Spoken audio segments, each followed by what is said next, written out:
Edwards college और नौजवान faculty teachers, देखें आपने अब बड़े आराम से और इत्मीनान से मेरी बात सुननी है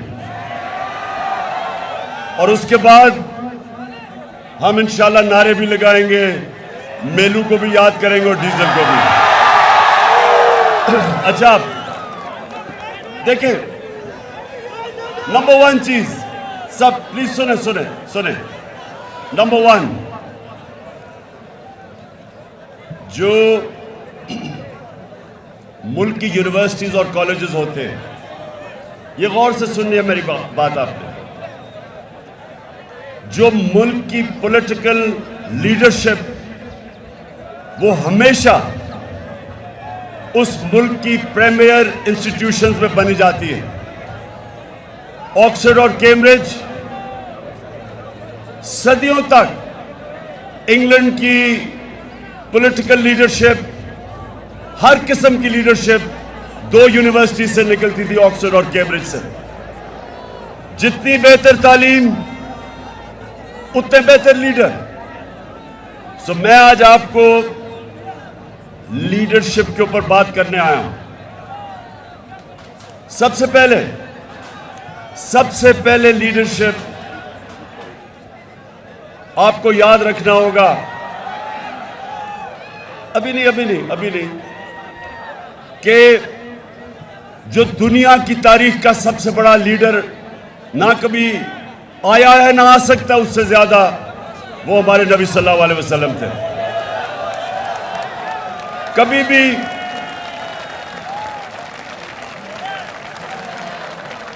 एक किताब है अंग्रेजी की, 100 ग्रेटेस्ट मैन। जो किताब है 100 ग्रेटेस्ट मैन, एक पता नहीं हार्ट उसका नाम है, उसने किताब लिखी हुई है। उसमें नंबर 1 जो दुनिया की तारीख का वो कहता है सबसे ग्रेट आदमी वो हमारे नबी सल्लल्लाहु अलैहि वसल्लम थे। और वो क्यों थे? अब मैं देखिए आप फ्यूचर लीडर्स हैं, और मैं आपको बेसिक लीडरशिप की क्वालिटीज देना चाहता हूं। और आपने अभी नारे नहीं मारने, क्योंकि ये तो जलसा हो गया। मैं तो सोचा था कि मैं आपको तरबियत करके जाऊंगा यहां से। सो देखें, सुने जो हमारे नबी सल्लल्लाहु अलैहि वसल्लम ने पहली चीज मदीना के अंदर की, वो थी रूल ऑफ लॉ, कानून की बालादस्ती, इंसाफ, अदल। ये बुनियाद रखी थी उस माशरे की जिसने चंद ही सालों के अंदर 2 सुपर पावर्स को, रोमन एम्पायर और पर्शियन एम्पायर को गिरा के कई 100 साल तक मुसलमान दुनिया की सुपर पावर रहे और उन्होंने दुनिया की इमामत की। तो उसकी जो बुनियाद रखी गई थी वो रूल ऑफ लॉ पे थी। और रूल ऑफ लॉ मैं आपको समझा दूंगा क्या होता है। रूल ऑफ लॉ होता है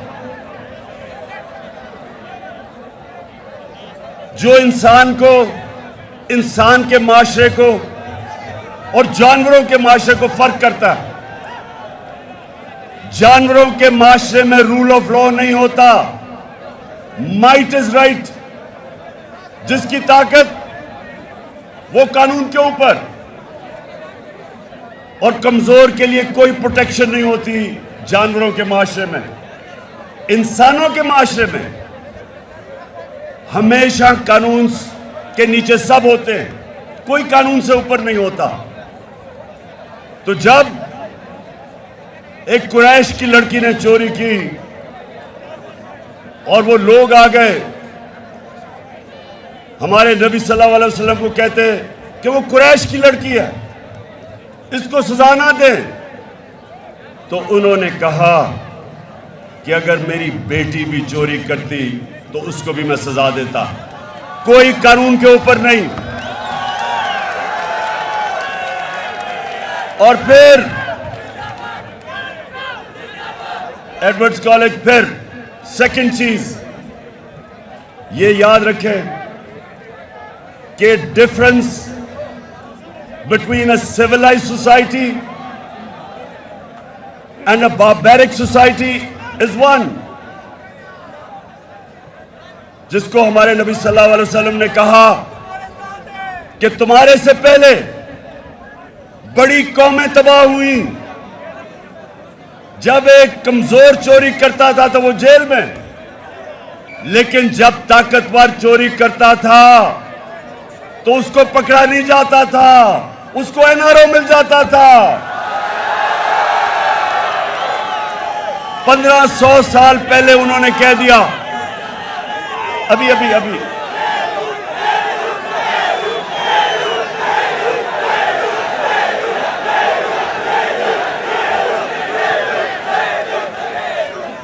मुझे पता है आपने मेनू को दावत दी हुई है यार। अच्छा सुने, तो जब ये सुन ले कि आज दुनिया के अंदर जो हमारे नबी ने 1500 साल पहले कहा था, आज एक यूनाइटेड नेशंस के सेक्रेटरी जनरल, उसके नीचे एक पैनल जिसको कहते हैं फैक्ट आई पैनल, उसकी ड्यूटी लगी कि दुनिया में बताएं कि क्यों अमीर और गरीब मुल्कों के बीच में फासले बढ़ते जा रहे हैं। उस पैनल को कहा कि रिसर्च करो कि गरीब मुल्क क्यों गरीब होते जा रहे हैं और अमीर मुल्क क्यों अमीर होते जा रहे हैं। तो पैनल की फाइंडिंग ये थी कि गरीब मुल्क इसलिए गरीब हो रहे हैं, इसलिए नहीं कि वसाइल की कमी है, इसलिए गरीब हो रहे हैं कि वहां के जो रूलिंग एलीट, उनकी क़यादत, उनके पैसे वाले लोग एलीट, वो उनके मुल्क से पैसा चोरी करके मुल्क से बाहर भेजते हैं, ऑफशोर अकाउंट्स पे भेजते हैं, और उनका कानून को पकड़ता नहीं है।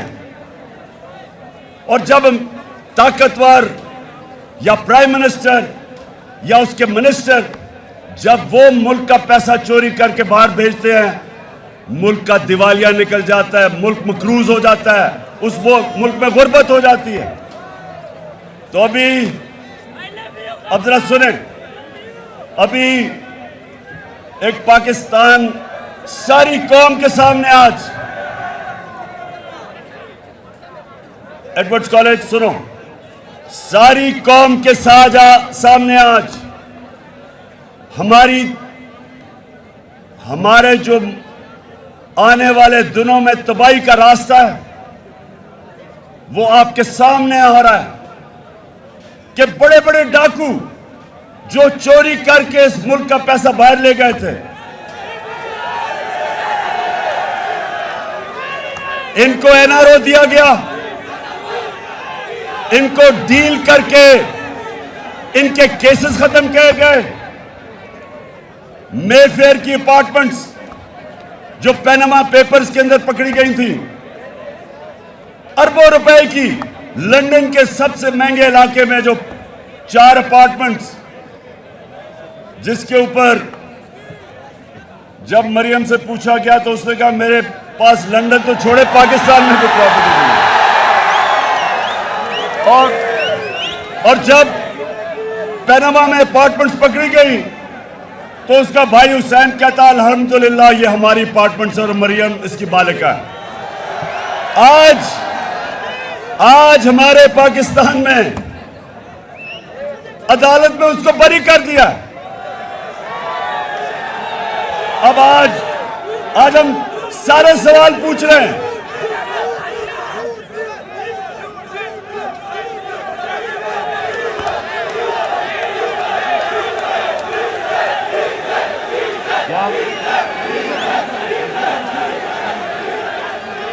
डीजल ने नहीं बरी किया, अदालतों ने बरी किया है। और ये क्यों हुआ है, ये जरा गौर से सुने। एक मिनट खामोशी, ये आपके लिए बड़ा इंपॉर्टेंट है। आपका मुस्तकबिल तबाही की तरफ जा रहा है। अगर ये इसी तरह सारे बड़े बड़े डाकुओं के करप्शन के केसेस अरबों रुपए के माफ होते रहे तो आपका मुस्तकबिल है। कोई मुस्तकबिल नहीं है इस मुल्क में। मैं इसलिए आज आप अपने यूथ के सामने आया हूं, अपने नौजवानों के सामने, कि आप जिधर आज पाकिस्तान खड़ा है, सुनो, जिधर आज पाकिस्तान खड़ा है, पहले चोरी करके पैसा बाहर ले जाओ। मुशर्रफ फिर उसको 2008 में एनआरओ दे, वो वापस आ जाओ। 10 साल मुल्क को लूटो, 4 गुना कर्जा मुल्क के ऊपर चढ़ा दो और फिर डील करके एनआरओ लेके फिर वापस आ जाओ और फिर लूटो।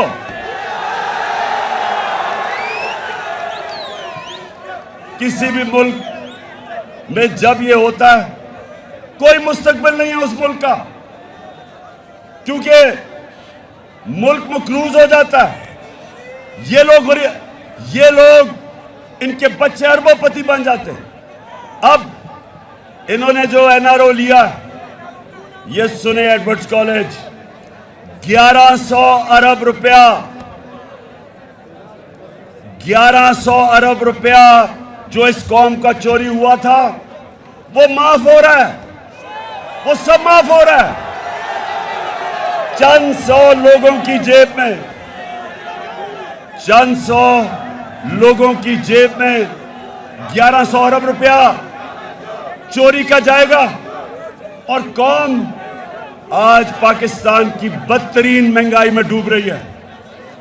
कौम नीचे जा रही है, कर्जों में डूब रही है, महंगाई में डूब रही है, इकोनॉमी नीचे जा रही है और ये थोड़े से लोग 1100 अरब रुपया इनकी जेब में क्या। इसलिए मेरे पाकिस्तान के नौजवानों सुन लो, स्टूडेंट्स, आपका मुस्तकबिल अगर ये होता रहा, इस मुल्क में कानून इन्होंने क्या बनाया है, ये सुने जरा। 2 चेंजेस किया इन्होंने कानून के अंदर। एक चेंज किया कि कोई बाहर से इंफॉर्मेशन आए, मसलन किसी का पैसा बाहर पड़ा हो चोरी का और बाहर से पैसा आए, तो वो एडमिसिबल नहीं है। इसका मतलब कोई इंफॉर्मेशन बाहर से आए, इन्होंने कानून पास अपने आप को बचाने के लिए किया है कि वो एडमिसिबल नहीं है। और दूसरा, सारी दुनिया में व्हाइट कॉलर क्राइम पकड़ने के लिए अगर मैं गवर्नमेंट में हूं, मेरे सासे मेरी आमदनी से बहुत बढ़ गए हैं, तो मेरी जिम्मेदारी होती है बताए कि किधर से पैसा आया। इन्होंने वो कानून चेंज कर दिया। अब इनको पता है कि ये सारे जो 4 अरबों रुपए के महलात लंदन में, इनको पता है ये शरीफ खानदान के हैं, लेकिन ये कह रहे हैं नैब को कि तुम साबित करो कि इनके, वो कर ही नहीं सकते। इसका मतलब कि व्हाइट कॉलर क्राइम पकड़ी जा ही नहीं सकती। इसका मतलब कि पाकिस्तानियों को एक पैगाम दिया है कि अगर डाका मारने तो बड़ा डाका मारो, छोटा चोर सिर्फ पकड़ा जाएगा, बड़ा डाकू यहां नहीं पकड़ा जाएगा। और आज मैं इस मुल्क के जो मुहाफिज हैं, मैं आज उनसे सवाल पूछता हूं,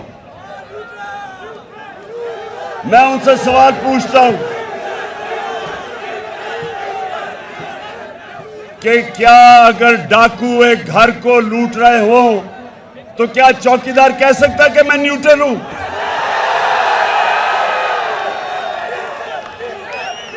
घर वाले क्या कहेंगे कि मेरा घर लूटा जा रहा है, लेकिन चौकीदार कहता है मैं न्यूट्रल हूं। पाकिस्तान लूटा जा रहा है इस वक्त, हमारा मुल्क तबाही की तरफ जा रहा है और जनाब वहां से कहते हैं जी हम तो न्यूट्रल हैं। मैं इनसे ये पूछता हूं कि अभी जो प्राइम मिनिस्टर ऑफिस के जो ऑडियो लीक्स हुई हैं, ये गौर से सुने, इसमें खैर 1 2 3 चीजें सामने आ गई। एक तो ये कि अभी भी पेट नहीं भरा, अपना एनआरओ लेके अभी भी अपने दामाद को मरियम पैसा बनाने की कोशिश कर रही है। उसके लिए हिंदुस्तान से मशीनरी इंपोर्ट करने की बात कर रही है, जो बैंड है पैसे बनाने के लिए। और फिर शहबाज शरीफ कह रहा है कि फिक्र ना करो, अभी ये मुजरे में साग डाल आएगा, पैसे बन जाएंगे। ये लीक्स में है। लेकिन प्राइम मिनिस्टर ऑफिस की अगर सिक्योरिटी ब्रीच हुई है तो इसका मतलब कि हमारे दुश्मनों के पास हमारा सेंसिटिव इंफॉर्मेशन चला गया है। कौन जिम्मेदार है इसका? एरिस्टोटल ने 2500 साल पहले, एडवर्ड कॉलेज सुनो, बहुत बड़ा स्कॉलर था ग्रीक एरिस्टोटल। 2500 साल पहले वो कहता है कि अगर माशरे में जुल्म और नाइंसाफी हो तो सब उसके खिलाफ खड़े होंगे, उसके खिलाफ जिहाद करेंगे और पॉलिटिकल होंगे, मुकाबला करेंगे जुल्म और नाइंसाफी का। उसके बाद हमारे अल्लाह ने कुरान में हमारे लिए जिहाद फर्ज की। जिहाद क्या है? जुल्म का मुकाबला करना, नाइंसाफी का मुकाबला करना। जो माशरा जुल्म और नाइंसाफी के खिलाफ नहीं खड़ा होता, उस माशरे में और भेड़ बकरियों में कोई फर्क नहीं होता। हुक्म है ऊपर वाले का कि इस तरह की जब नाइंसाफी हो तो सब शहरी उसके सामने खड़े हो। और जब आप जुल्म का मुकाबला करते हैं, जुल्म खत्म हो जाता है। जब जुल्म के सामने सर झुकाते हैं, माशरा तबाह हो जाता है। जैसे ही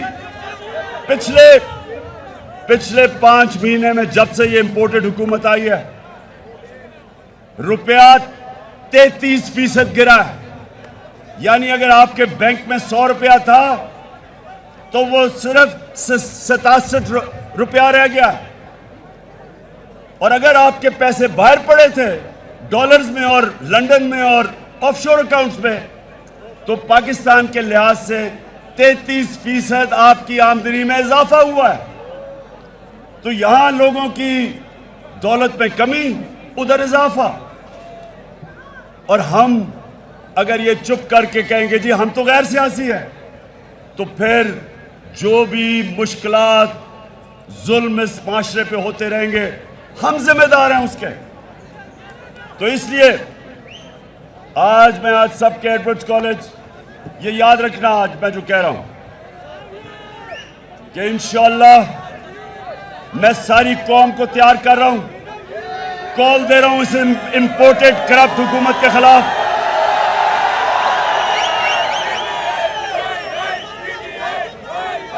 मुझे अगर अकेले भी निकलना पड़े, मैं इनके खिलाफ निकलूंगा। ना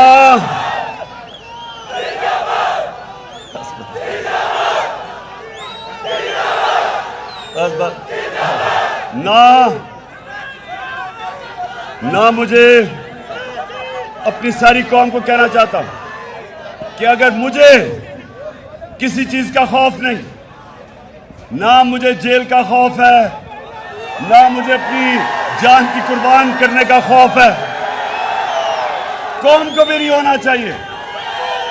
क्योंकि हमारा जब अल्लाह से आप दावा करते हैं ला इलाहा इल्लल्लाह, कि नहीं है कोई सिवा अल्लाह के, कोई खुदा अल्लाह के सिवा नहीं है, किसी के सामने नहीं झुकते सिवाय अल्लाह के, आपके अल्लाह खौफ दूर कर देता है। तो मैं अपनी कौम को भी आज तैयार कर रहा हूं कि मैं किसी सूरत ये जो मेरी कौम पे डाका डाला जा रहा है इन चोरों का, मैं ये कभी नहीं एक्सेप्ट करूंगा। और मैं अपनी कौम को तैयार करूंगा। कॉल की सारे मेरे इंतजार करना, और जब मैं कॉल दूंगा इंशाअल्लाह उसके बाद कोई वापसी नहीं होगी।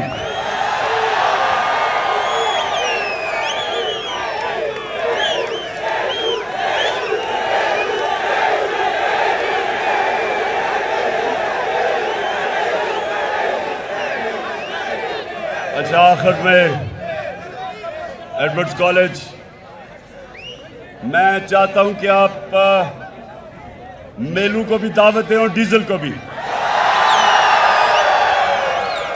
डीजल से पूछे, डीजल से एक सवाल पूछे कि अल्लाह तो हमें वाज़े तौर पे कुरान में हुक्म देता है अमर बिल मारूफ, अच्छाई के साथ खड़े हो और बुराई के खिलाफ खड़े हो, तो तुम डीजल साहब चोरों के साथ कैसे खड़े हो गए हो? और मेलू से पूछो कि मेलू तुम्हारा तो जो बड़े थे वो बादशाह खान था, एक बड़ा लीडर था, तुम ये किधर जाके एक मुजरिम, एक सजा याफ्ता नवाज शरीफ के चेले बन गए हो? पूछे उनसे। और एडवर्ड्स कॉलेज, मैं आप सबको आखिर ये कहता हूं, आपने बनना है फ्यूचर लीडर्स, और आपने हमेशा इंसाफ के साथ खड़ा होना है, जुल्म का मुकाबला करना है, हमेशा आपने अच्छाई के साथ, अमर बिल मारूफ, अच्छाई के साथ खड़ा होना है और बुराई के खिलाफ जहाद करनी है। पाकिस्तान जिंदाबाद।